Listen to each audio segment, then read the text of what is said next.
dans le Seigneur, bonjour. Que Dieu vous bénisse dans vos maisons, là où vous êtes, partout où vous nous suivez, à travers les mondes. Et nous sommes dans la joie de nous retrouver une fois de plus ici pour nous entretenir autour d'un sujet très intéressant. Mais avant tout, nous allons prier le Seigneur notre Dieu. Là où vous êtes, vous pouvez fermer les yeux avec moi. Nous allons prier le Seigneur. Dieu notre Père, nous te bénissons, nous te rendons gloire.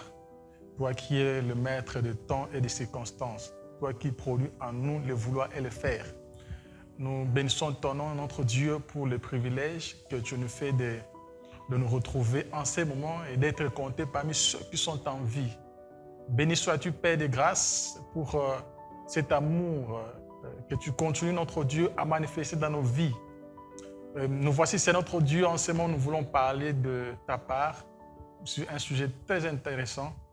C'est notre Dieu, nous prions au Saint-Esprit qui sonde les cœurs, les reins, qui connaît les véritables besoins de chaque couple, fiancé tout comme marié. Nous croyons en notre Dieu que par ce que nous sommes en train de dire, Seigneur, il y aura un couple qui sera en train d'être guéri, restauré.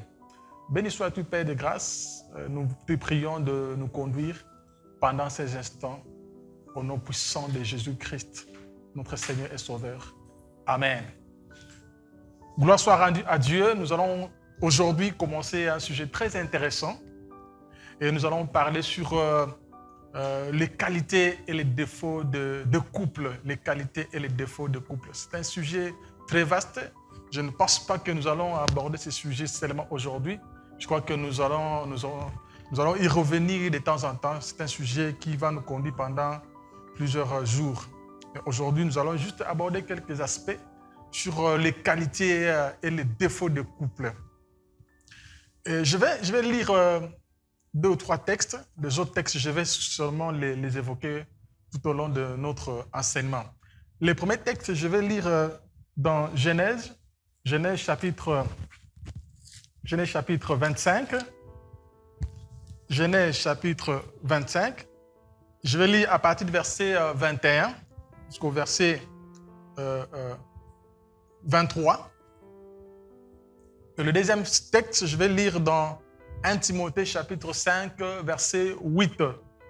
Je suis dans Genèse chapitre 25, verset 21 à 23. Nous lisons au nom de Jésus. Isaac intercéda auprès du Seigneur en faveur de sa femme, car elle était stérile. Et le Seigneur se laissa fléchir. Rebecca, sa femme, fut enceinte. Les enfants se heurtaient en elle et elle dit, « Pourquoi cela m'arrive-t-il » Elle alla consulter le Seigneur. Le Seigneur lui dit, « 2 nations sont dans ton ventre. 2 peuples se sépareront au sortir de ton sein. Un de ces peuples sera plus fort que l'autre et le grand servira le petit. » Le deuxième texte, nous sommes dans 1 Timothée chapitre 5, verset 8, que nous connaissons très bien, qui dit « Si quelqu'un ne prend pas soin des siens, et principalement ceux de sa famille, il a renié sa foi et il est pire qu'un infidèle. » Vous savez, il n'existe pas dans ce monde des hommes et femmes parfaits. Même s'il est serviteur de Dieu, il est bishop, il est prophète, il est berger, quel qu'il soit chef d'État, qu'il soit ministre. Je ne vois pas dans ce monde quelqu'un qui vit sans défaut. Il n'existe pas. Mais ce sont des hommes que Dieu peut transformer par sa grâce. Mais aussi, nous devons savoir que le mariage, c'est un centre de rayonnement, un centre d'attraction, un centre de transformation intégrale de couple. Et c'est un cadre que Dieu a donné à l'homme et à la femme pour leur épanouissement. Mais ce n'est pas facile de vivre dans un foyer où il n'y a pas de tension. Ce n'est pas facile de vivre dans un mariage où il n'y a pas de couac. Ce n'est pas facile de vivre avec quelqu'un avec qui vous passez des moments sans pour autant qu'il y ait des moments aussi de pression. Mais ce n'est pas facile aussi de vivre avec quelqu'un que vous connaissez bien ou peut-être que vous ne connaissez pas bien quelqu'un qui a des défauts, quelqu'un peut-être qui n'arrive pas à changer sa façon de vivre, quelqu'un qui n'arrive pas à faire ce qui est bon, qui peut plaire à l'autre. Ce n'est pas facile. Mais par la grâce de Dieu, vous allez découvrir avec moi, il y a des hommes que Dieu a fait grâce. Quoi qu'ils avaient des défauts, qu'ils avaient des faiblesses, qu'ils avaient des failles, mais ils ont su se maintenir dans leur foyer. Vous savez, le mariage, c'est cette école où personne n'est autorisé à abandonner. Personne n'est appelé à laisser parce qu'il peut se dire non, Seigneur, pourquoi je me suis marié? En tout cas, pour moi, je vais vraiment abandonner, je vais vraiment laisser cet homme. En tout cas, pourquoi je me suis marié à cet homme? Il est difficile pour moi, je n'arrive pas à les supporter. Il y a des hommes qui sont comme ça, il y a des femmes qui pleurent chaque jour, qui se disent, Seigneur, si je savais, si je connaissais cet homme bien avant, je ne pouvais pas me marier avec cette personne. Mais je voudrais dire à quelqu'un que c'est possible que cet homme-là que tu vois qui est à tes côtés, ou cette femme-là, d'être transformé. Parce que avec Dieu, c'est possible. Vous savez, quand vous avez fondé votre foyer sur Jésus, c'est possible. Peu importe les failles, peu importe les défauts, peu importe les faiblesses de cet homme, c'est possible de vivre un foyer harmonieux, de vivre un foyer heureux. C'est possible. Nous avons lu tout à l'heure la parole de Dieu. On nous relate un couple merveilleux d'Isaac et Rebecca. Un couple formidable. J'aime beaucoup ce couple-là. La Bible nous fait voir que Isaac a épousé Rebecca, mais à un moment donné, Rebecca était stérile et n'enfantait pas. Parce que lorsqu'Isaac a épousé Rebecca, Isaac avait 40 ans. Voilà, 20 ans durant, l'enfant ne venait pas. Isaac, en tant qu'homme de Dieu, en tant que serviteur de Dieu, il est allé consulter l'Éternel. Il intercéda pour sa femme. Il a prié pour sa femme. Il a cherché la volonté de Dieu pour sa femme.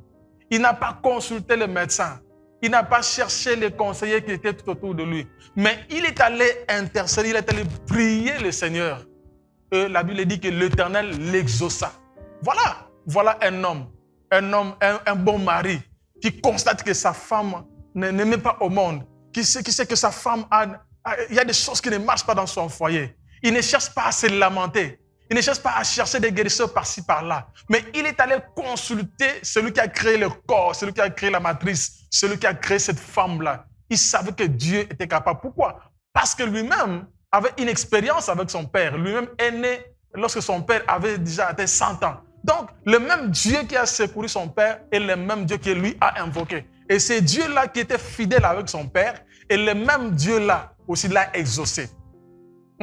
Quel couple, quel mari formidable qui cherche la face de l'Éternel, qui intercède pour sa femme. Est-ce qu'il y a des maris aujourd'hui qui constatent qu'il y a des choses qui ne marchent pas dans sa femme, peut aussi prier pour sa femme?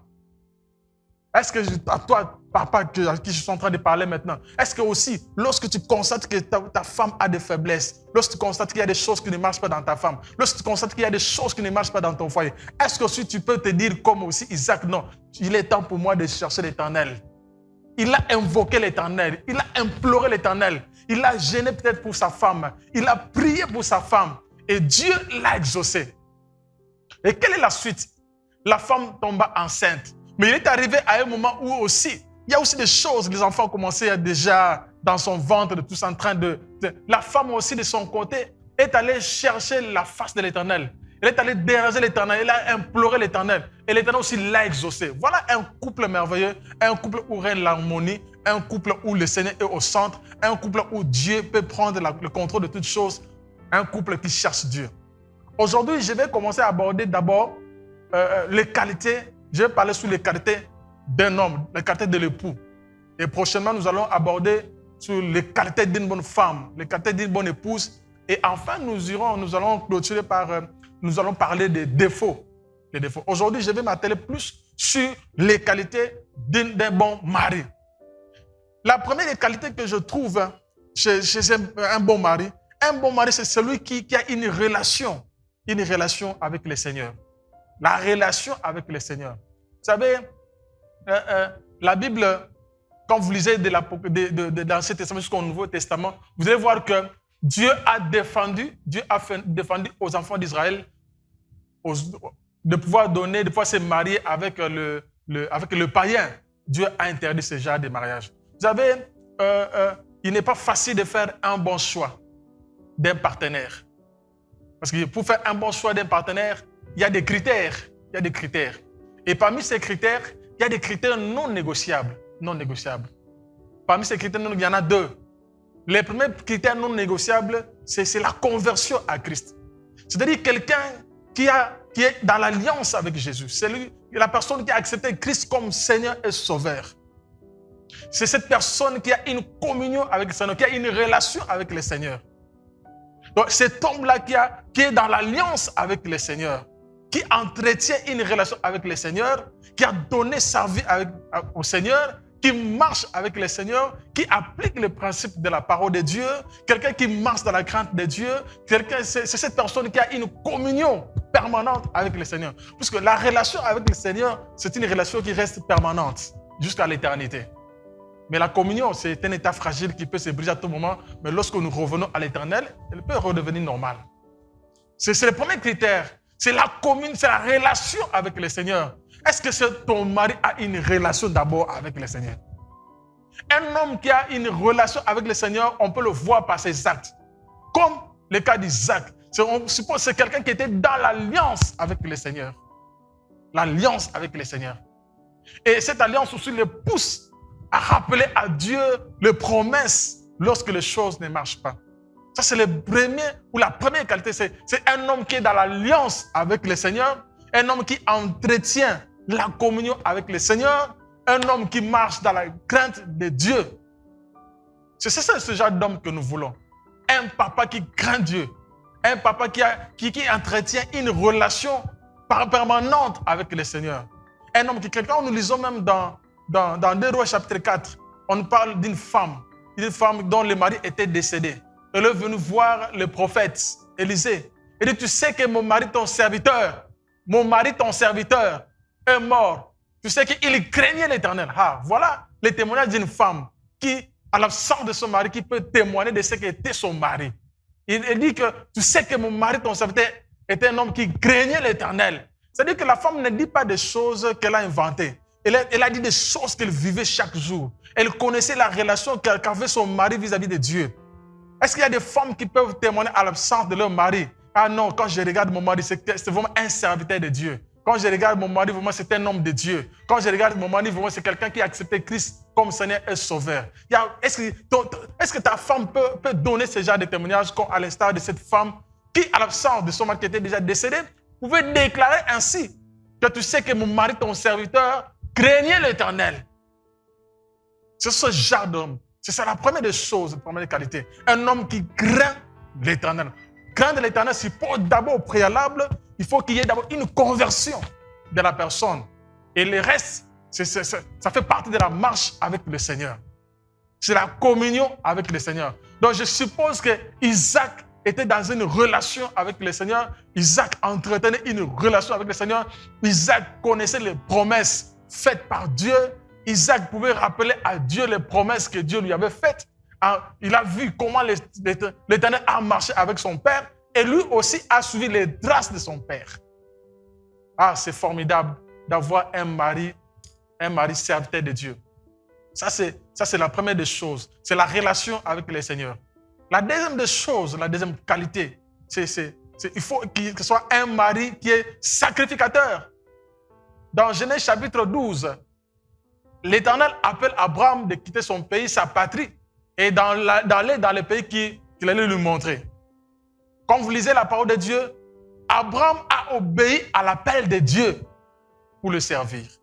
Il prit sa femme, il embarque sa femme. Voilà un homme qui a écouté le Seigneur l'appeler et il s'est embarqué. C'est cet homme-là, au-delà de la relation qu'il a reçue avec le Seigneur, mais aussi un homme qui s'engage à devenir sacrificateur. Un homme qui s'engage à servir le Seigneur.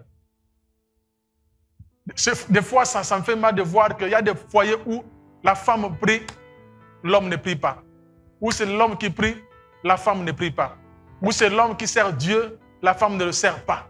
Où c'est la femme qui sert Dieu, l'homme ne sert pas le Seigneur. Non, vous aurez un foyer déséquilibré. Voilà pourquoi quand vous lisez Josué chapitre 24, verset 15, Josué dit, moi et ma maison, nous servirons l'Éternel. nous servirons l'Éternel. Nous servirons l'Éternel. Nous avons besoin des hommes, des maris qui servent l'Éternel. Ça, c'est la qualité d'un homme, d'un bon époux. Un mari qui sert Dieu. Un mari qui est au service du Seigneur. Un mari qui est disciple du Seigneur Jésus-Christ. Un mari qui est sacrificateur. À l'instar de Zacharie dans Luc chapitre 1er. Quand vous lisez, on peut voir combien ce jour-là, Zacharie est entré dans les sacerdoces pour aller offrir le parfum. Ah, c'est formidable d'avoir un mari qui est au service du Seigneur. Un mari qui est au service du Seigneur, lorsqu'il constate qu'il y a des choses qui ne marchent pas, non. Il ne peut pas être ballotté par tout vent, tout ça. Il ne peut pas être embrouillé par quoi que ce soit parce qu'il sait qu'il est en train de servir pas un homme, mais il sert un Dieu fidèle.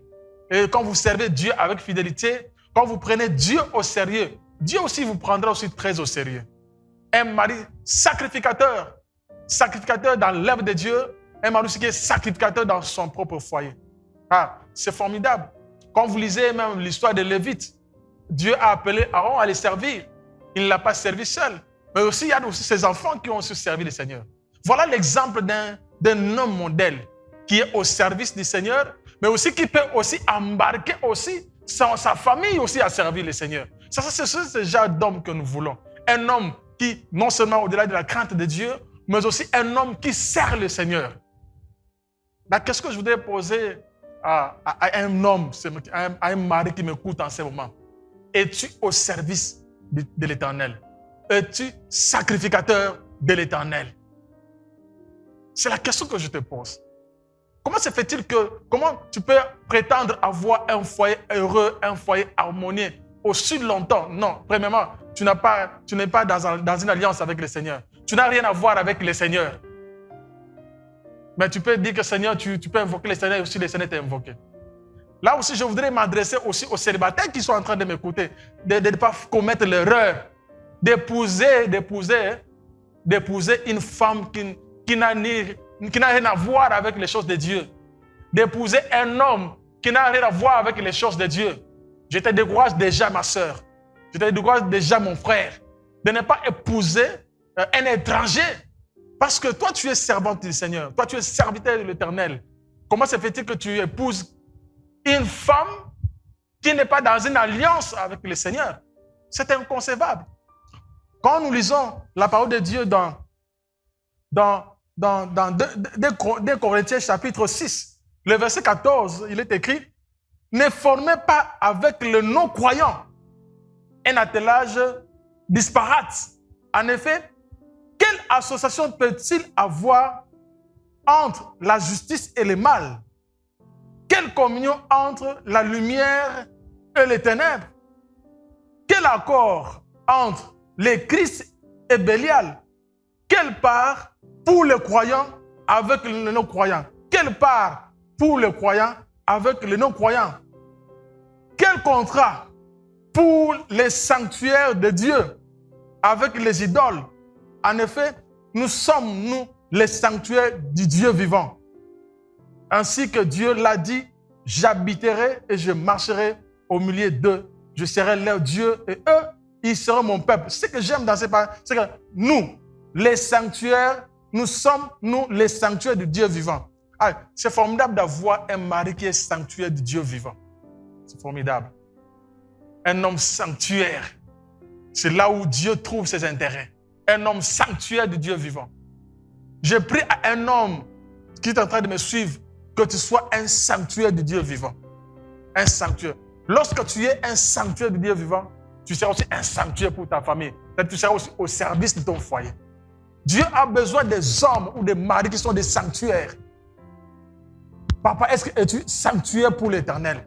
Parce que quand on parle de sanctuaire, nous voyons ce qui était composé de sanctuaires. L'Éternel. Es-tu un sanctuaire? Et au chapitre 7 du même chapitre de 2 Corinthiens, il est écrit, puisque nous avons de telles promesses, bien-aimés, purifions-nous de toute souillure de la chair et de l'esprit, emportant la sainteté à son achèvement dans la crainte de Dieu. Non seulement on est sanctuaire de l'Éternel, mais aussi on a en nous la marque de la sainteté. Un homme qui se sanctifie davantage. Qui se sanctifie pour son Dieu et aussi qui se sanctifie pour sa famille. Quand un mari se sanctifie pour le Seigneur, il se sanctifie à tout moment. Il va attirer la présence de Dieu dans son foyer et aussi il va attirer le faveur de Dieu dans sa vie. Parce qu'il y a des hommes qui ne sont pas en harmonie avec le Seigneur. Non seulement ils ne sont pas, peut-être ils étaient dans l'alliance avec l'Éternel, mais aujourd'hui ils ne sont plus dans l'alliance avec l'Éternel. Parce que nous avons lu ici, Dieu défend les unions ou les contrats, les alliances avec des païens, avec ceux qui n'ont pas le Seigneur, avec ceux qui servent les idoles. Dieu défend ce genre d'alliance. Père, si tu es dans une alliance qui n'honore pas Dieu, il est temps pour toi de quitter. Parce que Dieu ne prendra pas plaisir. Tu attires le malheur dans ton foyer. Un homme idolâtre, un homme qui ne marche pas à la crainte de Dieu, ne va qu'attirer le malheur dans son foyer. Un homme qui n'est pas dans l'alliance avec le Seigneur ne va qu'appeler le malheur dans son foyer. Un homme qui sert des autres dieux, qui ne sert pas le véritable Dieu. Un homme qui est dans l'occultisme, un homme qui est dans la sorcellerie, un homme qui est dans le secte, ne peut jamais attirer le bonheur. Vous pouvez avoir tout ce que vous pouvez avoir, toutes les richesses du monde. Vous pouvez avoir des véhicules, vous pouvez avoir des maisons, vous pouvez vous construire des bateaux, vous pouvez avoir tout ce que vous pouvez. Mais sans Dieu, cela ne sert à rien. Voilà les qualités d'un homme, d'un marié. D'abord, c'est la relation avec le Seigneur, mais aussi, c'est un homme qui est sacrificateur pour sa maison. À l'instar de Zacharie, que je venais de citer tout à l'heure. Vous savez, Zacharie a vécu des moments très compliqués. La Bible dit qu'ils étaient avancés en âge. Il n'avait pas d'enfant. Je vois pas ça, sa femme Élisabeth était stérile. Mais le jour où Zacharie est entré dans le sacerdoce, c'était le jour où le sort était tombé sur lui. Ce jour-là, quand il entrait dans le sacerdoce, il ne savait pas ce qui devait lui arriver. Il est entré en tant que sacrificateur pour honorer les engagements qu'il avait pris vis-à-vis de Dieu. Il est entré dans le sacerdoce pour offrir le parfum. Il est entré dans le sacerdoce pour servir son Dieu. Mais ce jour-là, Dieu l'a visité. En entrant, il y a un ange de Dieu qui lui est apparu. Il dit, Zacharie, n'aie aucune crainte, car Dieu a exaucé tes prières. Waouh! Dieu a exaucé. Ce jour-là, Zacharie est entré dans le sacerdoce. Il n'avait même pas le nom de l'enfant. Il ne savait pas ce qui devait lui arriver. Mais quand il sort du sacerdoce, Zacharie sort avec le nom des gens. Voilà. On entre dans le sacerdoce sans une bénédiction. On sort avec une bénédiction. Ça, ce sont les gens. Voilà quand un homme est sacrificateur, il peut entrer dans le sacerdoce avec ses problèmes. Il entre dans le sacerdoce avec ses difficultés. Il entre dans le sacerdoce avec tout ce qu'il vit comme pression. Mais quand il ne sort pas la même personne. Quand il sort transformé. Il sort guéri, il sort avec la bénédiction, il sort avec ce que Dieu lui donne dans le sacerdoce. Es-tu un homme sacrificateur, un mari sacrificateur? Un mari sacrificateur, au-delà d'offrir les parfums à l'église, d'offrir les parfums, mais c'est quelqu'un aussi qui, en tout moment, il peut présenter les problèmes, les difficultés de sa famille à l'Éternel. C'est quelqu'un qui entretient aussi ces moments-là, ces climats favorables dans son foyer. Un sacrificateur, quand il est là dans son foyer, il respire l'atmosphère de la gloire de Dieu dans son foyer. On sent que c'est un homme spirituel. On sent quand il parle, il dégage Dieu. On sait que quand il parle, ça vraiment, c'est le serviteur de Dieu. On sent que quand il s'adresse à sa femme, sa femme est heureuse d'avoir un mari sacrificateur. Quand il s'adresse, la femme se sent vraiment mieux aimée. Pourquoi? Parce qu'elle est à côté d'un sacrificateur. Waouh! Je bénis le Seigneur pour ces hommes qui sont des sacrificateurs pour leur famille. Parce qu'aujourd'hui, il y a de ces hommes-là, ils servent Dieu. Il a le zèle de servir Dieu à l'église. Les gens l'apprécient à l'église. Mais chez lui-même, on ne sent pas cette vie-là. On ne sent pas qu'il est vraiment véritablement sacrificateur. Est-ce que ta femme peut témoigner comme cette femme-là? Dire que non, je sais que mon mari craignait l'Éternel. Je sais qu'il craignait l'Éternel. C'était un serviteur de l'Éternel. Est-ce que ta femme aussi, à ton absence, peut dire ça? Quand les visiteurs viennent à la maison, ils disent, waouh, dans cette maison, nous constatons qu'il y a vraiment Dieu qui est là. Pourquoi? Parce qu'il y a un homme de Dieu qui est là, qui en tout temps est en contact avec le Seigneur. un homme qui respire la crainte de Dieu, un homme qui respire la sainteté. On sent que quand il est là, la femme se réjouit d'avoir un homme. Les enfants se réjouissent d'avoir un père sacrificateur. Mais non seulement pour lui-même, mais aussi sa vie de la crainte de Dieu. Cette vie-là impacte aussi positivement la vie de sa femme. Donc il n'est pas le seul à servir Dieu. Donc, il embarque toute sa famille à servir le Seigneur. Voilà un homme, un sacrificateur. Donc, quand il s'approche de Dieu, il s'approche avec toute sa maison. Voilà la raison. Josué avait raison de dire que moi et ma famille, nous servirons l'Éternel. Donc, un serviteur de Jésus-Christ, un disciple de Jésus-Christ, sacrificateur. Waouh!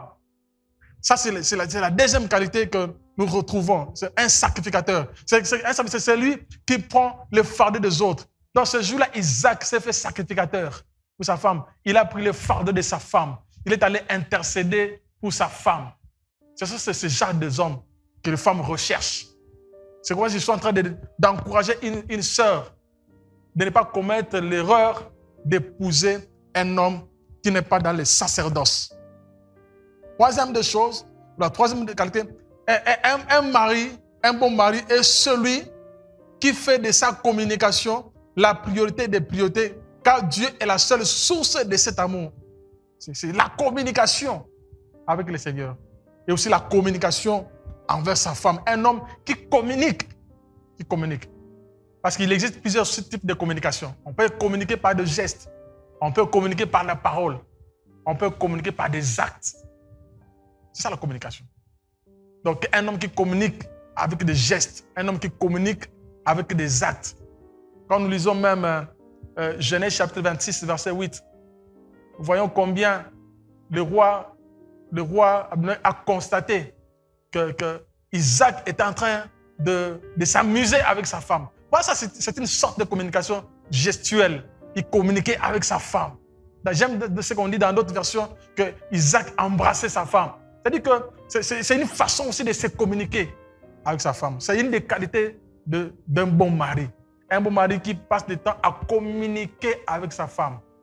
Il communique avec le Seigneur, il communique aussi avec sa femme à la maison. Il y a des foyers qui sont en train d'être détruits. Pourquoi? Parce qu'il y a un manque criant de la communication. L'homme ne dialogue pas avec sa femme. L'homme ne communique pas sincèrement avec sa femme. Parce qu'il faut qu'il y ait une communication sincère envers sa femme. Comment prétends-tu communiquer avec Dieu, mais avec ta femme, tu ne communiques pas? Soit c'est la femme qui dort au salon, soit c'est l'homme qui dort au salon. Donc, on ne sent pas la communication. Donc, chez vous, la communication passe seulement lorsqu'il y a le mode d'intimité sexuelle. C'est là où vous pouvez te communiquer avec ta femme. Non, tu n'es pas un bon mari. Comment tu peux te dire que tu aimes ta femme, mais tu n'arrives pas à communiquer avec ta femme? Parce que les femmes aiment des hommes qui sont romantiques, des hommes qui aiment parler, des hommes qui communiquent par des paroles. Les femmes aiment quand on leur adresse de belles paroles. Les femmes aiment des hommes qui sont romantiques. Lisez même Cantique des Cantiques. Voyez les échanges entre Salomon et la Sunamite. On sent les dialogues, on sent les paroles.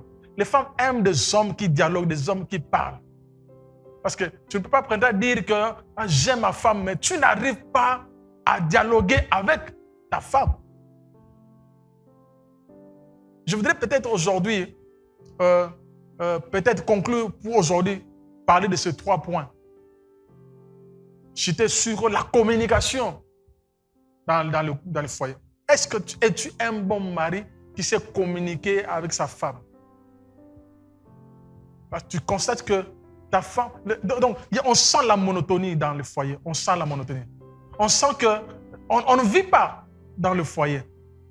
On ne sent pas qu'il y a un homme qui communique avec sa femme. C'est comme ça que vous allez vous rendre compte qu'il y a des hommes qui préfèrent communiquer avec les collègues de service. Quand il est au service, là, il communique. Quand il est avec les amis, il parle. Mais quand il est dans son foyer, il n'a pas le temps de parler avec sa femme. Il n'a pas le temps de communiquer avec sa femme. On peut aussi communiquer avec sa femme lorsque aussi on passe des moments ensemble, en mangeant ensemble, en priant ensemble. On a besoin d'avoir de ces hommes-là. Ces hommes qui communiquent avec leurs femmes. Quel est le degré de ta communication avec ta femme à la maison? Est-ce que vous passez vraiment le temps d'échanger, de communiquer ensemble sur les projets à venir? Est-ce que vous avez aussi le temps de parler même de Dieu en famille? Vous communiquez. Donc, vous créez un climat où donc, toutes les personnes se sentent quand même à l'aise de se parler. On ne le sent pas. Aujourd'hui, il y a beaucoup de gens qui divorcent. Pourquoi? Parce qu'il y a absence de la communication. Je raconte souvent de jeunes couples qui se lamentent. Que non, en tout cas, ça fait beaucoup de jours. Il ne m'a pas parlé. Moi, je déteste ce genre de comportement. Tu es avec ta femme toute la journée. Depuis que tu t'es parti au travail, tu n'as même pas appelé ta femme, ne fût-ce qu'une fois pour lui dire, chérie, je t'aime. Quel type de mari que tu es? Tu es sorti le matin, tu es allé au travail, mais tu rentres jusqu'à 19h, 20h, sans pour autant la journée même envoyer, même balancer même un SMS de je t'aime à ton épouse. Non, c'est inconcevable. C'est inconcevable. Quel type de femme que tu es? Tu ne sais même pas que non, bon, je suis là avec mon mari. Tu ne sais même pas qu'il y a des choses qui peuvent bien se passer rien que quand on communique. Quand on communique. Il est important, en tant que mari, si vous voulez vraiment créer un climat favorable dans votre foyer, d'avoir aussi un temps où vous communiquez à votre femme. Créez les moments. Il peut vous arriver, vous pouvez même sortir, aller ailleurs. Bien que vous créez ce climat-là, parce que des fois, avec les enfants à la maison, il peut y arriver peut-être qu'il y a des choses que vous pouvez parler entre vous deux, dont peut-être le cadre ne permet pas. Alors, tu prends ta femme, vous sortez, vous allez ailleurs. Vous vous regardez en face. J'aime ça. Des hommes qui se regardent en face. Imaginez ce jour-là. C'était un roi qui a constaté que Isaac était en train de s'amuser avec sa femme. Est-ce que, je voudrais poser la question à un homme qui me suit. Est-ce que tu crées aussi le temps de t'amuser avec ta femme? Ou tu parles avec ta femme, ou la femme aussi se sent à l'aise de rire parce que son mari est en train de créer des choses pour créer ce climat de bonne humeur. Chez toi, soit, dis, fais ceci, commandement, dis, femme, dis. Non, on ne sent pas ça. On ne sent pas un homme qui, quand il parle à sa femme, il parle avec tendresse. Qui considère sa femme, pas comme une chose, mais qui considère comme son ami, qui parle à son ami avec tendresse, avec des mots doux, avec des paroles douces. Ils ne sont pas là. Mais vous allez voir qu'à l'église, c'est parmi les gens qui parlent plus en langue. Mais chez lui à la maison, il ne parle pas en langue. Hein. Je ne parle pas de la langue là où tu parles là. Je parle de quand tu es avec ta femme. Tu ne dis même pas parler. Quand tu es joyeux lorsque tu es en dehors de ton foyer. Mais lorsque tu arrives chez toi à la maison, tu deviens un autre mari, un tyran. Tu n'as même pas le temps de parler avec ton épouse, de lui adresser des mots qu'il faut. Non. Nous avons besoin des hommes, au-delà d'être serviteurs de Dieu. Parce que les gens confondent. Aujourd'hui, dans l'ordre des priorités, il y a d'abord Dieu, il y a la famille, il y a le ministère, il y a les autres, il y a le travail. Mais il y a les gens qui ont inversé les choses. Dieu, et ministère, foyer. Non. Comment se fait-il que tu parles à Dieu? Tu peux être un bon serviteur de Dieu, mais si tu n'es pas un bon serviteur chez toi à la maison. Comment peux-tu bien gérer, communiquer avec les autres à l'église si chez toi à la maison tu n'arrives pas à communiquer aussi avec ta femme? C'est que tu es un mari hypocrite. Un bon mari, c'est celui qui sait bien communiquer avec sa femme. Tu ne peux pas aussi dire aux autres ce que toi-même tu ne fais pas chez toi à la maison. Comment prétends-tu avoir un bon ministère, tu gères bien les gens, mais tu n'es pas un bon communicateur chez toi? C'est inconcevable. Comment prétends-tu être un bon berger chez toi, mais chez toi, à la maison, tu n'es pas un modèle dans la communication? Au service, tu communiques avec les autres, tu es là en train de rire, tu crées des choses pour emballer les gens. Mais chez toi, tu deviens un tyran. Tu deviens Hitler. Tu deviens Hitler. Pour ne pas dire que tu deviens Poutine. Quelqu'un qui fait peur. Non, un bon mari, quand il est là, on sent que... Donc, quand il est au service, il s'empresse de rentrer chez lui à la maison. Dès qu'il arrive, il y a la femme qui court. Elle sait que non, mon mari est arrivé. Non, c'est formidable. C'est formidable. Quand vous êtes un homme qui est en alliance avec Dieu, un homme qui est sacrificateur, un homme qui sait communiquer, vous aurez à créer un foyer heureux. Nous allons prier le Seigneur notre Dieu. Je voudrais prier à un homme qui aujourd'hui, qui m'a écouté ce matin, un mari qui ne se retrouve pas dans ces trois choses, dans ces trois qualités. Un mari qui n'a rien à voir avec Dieu. Un mari qui n'est pas un sacrificateur, mais aussi un mari qui ne sait pas communiquer chez lui. Non seulement qui ne communique pas avec le Seigneur, mais aussi qui ne sait pas communiquer avec sa femme, qui n'a pas le temps de dialoguer avec sa femme, qui n'a pas le temps de parler avec sa femme. Il a le temps de parler au service, mais chez lui à la maison, il n'a pas ce temps-là. Rassurez-vous que tu n'auras jamais un foyer harmonieux, un foyer heureux, si ces trois choses-là manquent en toi. Mais aussi, je voudrais exhorter à un frère qui veut se marier ou à une soeur qui veut entrer dans le lien de mariage, à considérer que si tu veux épouser un homme, ne choisis pas cet homme-là qui n'a rien à voir avec Dieu, un homme qui n'est pas sacrifié. Parce que s'il n'est pas d'abord dans l'alliance avec le Seigneur, il ne sera même pas sacrificateur de Dieu. Un homme qui ne sait pas communiquer. Je vais prier à quelqu'un qui m'a écouté aujourd'hui, encourager à un homme qui sent que dans son foyer, il y a des choses qui ne marchent pas. Il est possible de refaire, il est possible de vivre de bonnes choses avec le Seigneur. Je suis en train de prier pour toi, pour ton foyer, qui est sur le point peut-être de vivre des moments de séparation. Non, si peut-être tu as pris cette décision, tu te dis non, puisque les choses ne marchent pas chez moi, je vais arrêter, j'en ai marre avec ce foyer. C'est possible de rebâtir sur les anciennes ruines. Je prie que Dieu guérisse ton foyer. Je prie que Dieu touche ton mari qui est insensible à la voix de Dieu, qui est insensible à la parole de Dieu. Un mari qui n'est pas un modèle pour sa femme, un mari qui n'est pas modèle pour sa famille, un mari qui n'est pas modèle pour son foyer. Je prie que Dieu touche ton mari qui est insensible même. Il vient à l'église, mais il n'est pas dans les services de Dieu. Je suis en train de prier aussi à une dame qui est là, qui pleure, parce que son mari n'a pas le temps de communiquer, n'a pas le temps de dialoguer. Parce que c'est dans les dialogues qu'on peut construire un foyer. C'est dans les dialogues qu'on peut faire de grandes choses. Je prie que Dieu te touche, que Dieu visite ton foyer, que Dieu visite ta famille, que Dieu restaure encore ces choses qui manquent dans toi. Que Dieu puisse rencontrer ton mari qui est insensible à la voix de Dieu. Que Dieu puisse toucher ton mari qui ne sait pas prendre soin de toi sur le plan de la communication. Que Dieu suscite en ton mari ce désir de le servir. Que Dieu suscite cet homme-là qui soit un véritable mari comme Isaac, qui peut intercéder pour sa femme, qui peut prier pour sa femme. Que Dieu puisse susciter un homme qui est comme Zacharie, un homme qui peut servir Dieu au-delà de tout ce qu'il vit comme difficulté. Que Dieu te touche, que Dieu te visite, que Dieu te restaure ton foyer. Je prie pour ce foyer-là qui vit des moments difficiles, que Dieu, en ces temps, que Dieu puisse toucher, qu'il puisse restaurer ce qui ne marche pas dans ton foyer. Que l'Éternel Dieu te bénisse et qu'il bénisse ton foyer, qu'il bénisse ton mari, qu'il bénisse tes enfants.